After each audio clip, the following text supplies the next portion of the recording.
Bonjour chers auditeurs, nous nous retrouvons aujourd'hui pour analyser ensemble une situation qui révèle toute l'absurdité et l'incohérence de la politique rwandaise envers notre chère République démocratique du Congo. En effet, du côté de Paul Kagame, par la voix de son ministre des Affaires étrangères, nous entendons des plaintes qui défient toute logique et tout bon sens. Ces derniers jours, les autorités rwandaises ont exprimé leur mécontentement face à ce qu'elles appellent la surmilitarisation du Kivu. Une déclaration qui, mes chers auditeurs, révèle soit une ignorance profonde des principes fondamentaux du droit international, soit une manipulation cynique de l'opinion publique. Comment peut-on, en effet, reprocher à un État souverain de défendre son propre territoire? Cette situation nous amène à nous interroger sur les véritables motivations du régime de Kigali et sur les contradictions flagrantes de sa politique étrangère. Nous allons ensemble décortiquer cette rhétorique fallacieuse et mettre en lumière les enjeux réels qui se cachent derrière ces déclarations.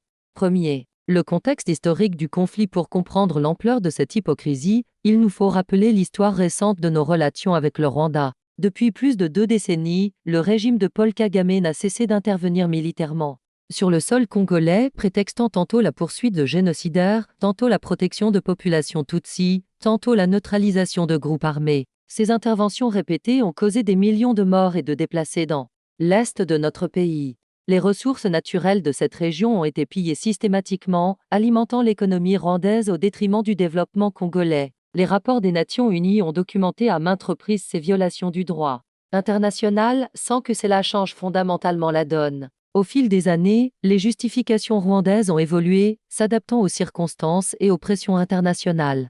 Hier, c'était la menace des FDLR, ces fameuses forces de démocratie de libération du Rwanda qui, selon de nombreux observateurs, n'existent plus en tant que force militaire significative. Aujourd'hui, c'est la prétendue militarisation congolaise qui pose un problème. Cette évolution des discours révèle une constante à la volonté du Rwanda de maintenir son influence et son contrôle sur l'est du Congo, quelles que soient les justifications invoquées. Les prétextes changent, mais l'objectif reste le même.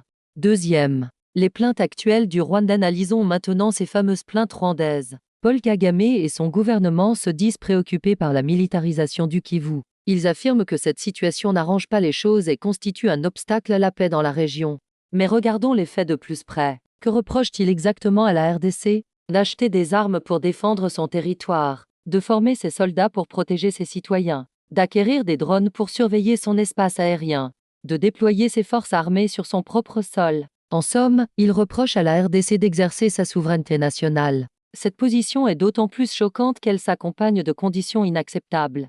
Le Rwanda prétend qu'il ne peut quitter le territoire congolais que si la RDC neutralise les FDLR. Or, ces mêmes FDLR que le Rwanda brandit comme épouvantail n'existent plus en tant que menace réelle depuis des années. C'est un prétexte, usé jusqu'à la corde, une excuse devenue risible tant elle a été utilisée. Mais il y a plus grave encore. Les autorités rwandaises s'inquiètent désormais de la possible présence de conseillers militaires étrangers aux côtés des forces congolaises. Ils évoquent notamment la société Blackwater, suggérant que les États-Unis soutiendraient cette militarisation. Cette inquiétude révèle en réalité la peur du régime de Kigali face à une RDC qui se donne enfin les moyens de sa défense. Car c'est bien de cela qu'il s'agit. Pour la première fois depuis longtemps, la RDC sous la présidence de Félix Tshisekedi prend des mesures concrètes pour renforcer ses capacités militaires. Et cette perspective terrifie visiblement Paul Kagame, habitué à une RDC faible et désorganisée.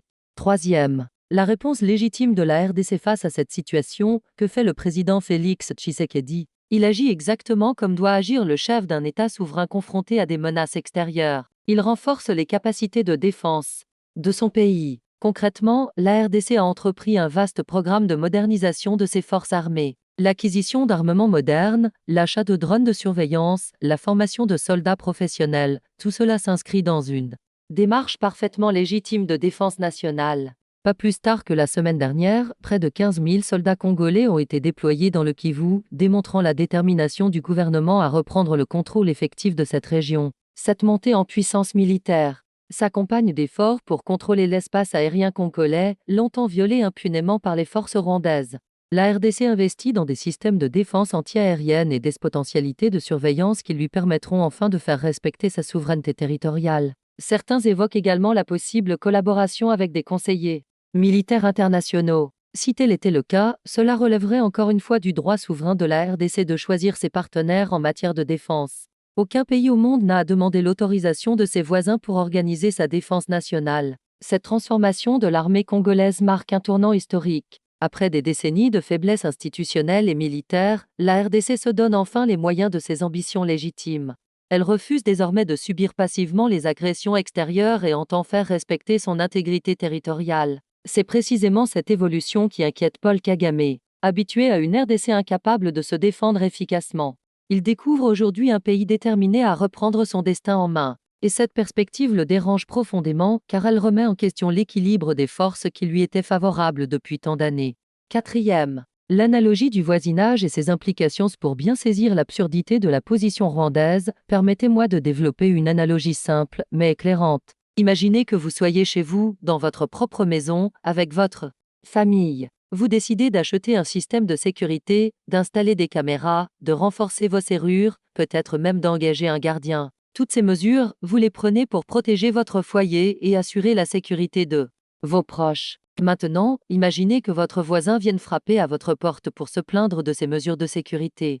Il vous reproche d'avoir surmilitarisé votre maison. Il s'inquiète de la présence du gardien. Il exige que vous renonciez à votre système de sécurité avant qu'il n'accepte de cesser de rôder autour de votre propriété. Que penseriez-vous d'un tel comportement? C'est exactement ce qui se passe aujourd'hui entre le Rwanda et la RDC. Paul Kagame joue le rôle de ce voisin indélicat qui prétend dicter à son voisin la manière dont il doit organiser sa sécurité domestique. Cette attitude révèle non seulement une méconnaissance totale des principes de bon voisinage, mais aussi une volonté manifeste de maintenir une situation d'insécurité qui lui profite. Dans le droit international, cette situation a un nom. C'est l'ingérence dans les affaires intérieures d'un État souverain.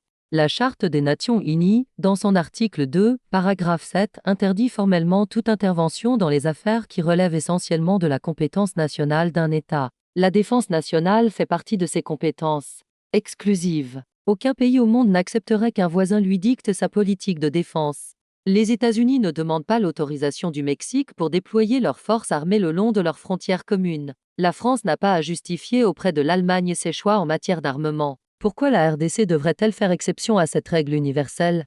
Cinquième, analyse psychologique et géopolitique. Cette situation révèle un état d'esprit particulièrement troublant chez Paul Kagame et son entourage. L'homme qui se vantait il y a peu de pouvoir marcher 2000 km jusqu'à Kinshasa pour déloger le président Tshisekedi s'inquiète aujourd'hui de voir la RDC renforcer ses capacités de défense. Cette contradiction flagrante trahit un profond désarroi face à l'évolution de la situation. Paul Kagame avait pris l'habitude de traiter la RDC comme son arrière-cour, un territoire qu'il pouvait piller et déstabiliser à sa guise. Il avait développé une mentalité de prédateur, convaincu que les Congolais ne seraient jamais capables de résister efficacement à ces agressions. Cette arrogance l'a aveuglé sur les transformations en cours dans notre pays. Aujourd'hui, face à une RDC qui se redresse et qui se donne les moyens de sa défense, Paul Kagame panique. Il réalise que son petit jeu touche à sa fin et que l'époque où il pouvait agir en toute impunité est révolue. Cette prise de conscience le pousse à des déclarations de plus en plus incohérentes, révélant sa perte de repères. Sur le plan géopolitique, cette évolution s'inscrit dans un contexte plus large de recomposition des alliances en Afrique centrale. Les puissances occidentales, longtemps complaisantes envers le régime rwandais, commencent à prendre leur distance face à ses dérives autoritaires et à son rôle déstabilisateur dans la région. Les enjeux économiques sont également considérables. L'Est du Congo regorge de ressources naturelles stratégiques coltan, cobalt, or, diamants. Le contrôle de ces richesses représente des milliards de dollars d'enjeux. En renforçant sa présence militaire dans cette région, la RDC entend reprendre le contrôle de ses ressources et mettre fin au pillage organisé dont elle est victime depuis des décennies. Cette dimension économique explique en grande partie l'acharnement rwandais. Paul Kagame sait qu'une RDC forte et organisée signifierait la fin de l'exploitation des ressources congolaises au profit de l'économie rwandaise. C'est pourquoi il multiplie les manœuvres pour maintenir le statu quo, qui lui est favorable. Conclusion, chers frères et sœurs, l'analyse de cette situation nous enseigne une leçon fondamentale: la paix ne s'obtient pas par la faiblesse, mais par la force et la détermination. Pendant trop longtemps, la RDC a subi les agressions extérieures sans pouvoir y répondre efficacement. Cette époque est désormais révolue. Les plaintes de Paul Kagame face au renforcement militaire congolais ne sont que le cri de désespoir d'un prédateur qui voit sa proie lui échapper. Ces déclarations incohérentes révèlent sa panique face à une RDC qui refuse dorénavant de jouer le rôle de victime qu'il lui avait assigné. La souveraineté nationale n'est pas négociable. Le droit de la RDC à défendre son territoire à protéger ses citoyens et à exploiter ses ressources naturelles et inaliénables. Aucune pression extérieure, aucune menace, aucun chantage ne saurait remettre en question ces droits impératifs. Si Paul Kagame souhaite continuer sur la voie de l'agression et de la déstabilisation, il trouvera présent sur son chemin une RDC déterminée et mieux préparée. Les temps ont changé, et il ferait bien de s'adapter à cette nouvelle réalité plutôt que de s'enfermer dans des postures dépassées. L'avenir de notre région dépend de notre capacité collective à faire respecter le droit international et les principes de bon voisinage. La RDC, en se donnant les moyens de sa défense, contribue à cet objectif et mérite le soutien de tous les peuples épris de justice et de paix. Que Dieu bénisse la République démocratique du Congo et guide ses dirigeants dans cette noble mission de défense de la patrie. Soyez bénis, chers auditeurs, et gardez confiance en l'avenir de notre cher pays. Si cette analyse vous a éclairé sur les enjeux géopolitiques de notre région, je vous invite à partager cette vidéo avec vos proches et votre communauté. La vérité doit circuler librement pour que chacun puisse comprendre les défis auxquels fait face notre cher RDC. N'hésitez pas à laisser vos commentaires ci-dessous pour enrichir le débat. Vos réflexions et vos témoignages sont précieux pour nourrir notre réflexion collective. Abonnez-vous à cette chaîne AFRIVIB pour ne manquer aucune de nos analyses sur l'actualité congolaise et africaine. Ensemble, restons vigilants et informés. Ensemble, défendons la vérité et la justice. Que la paix soit avec vous tous.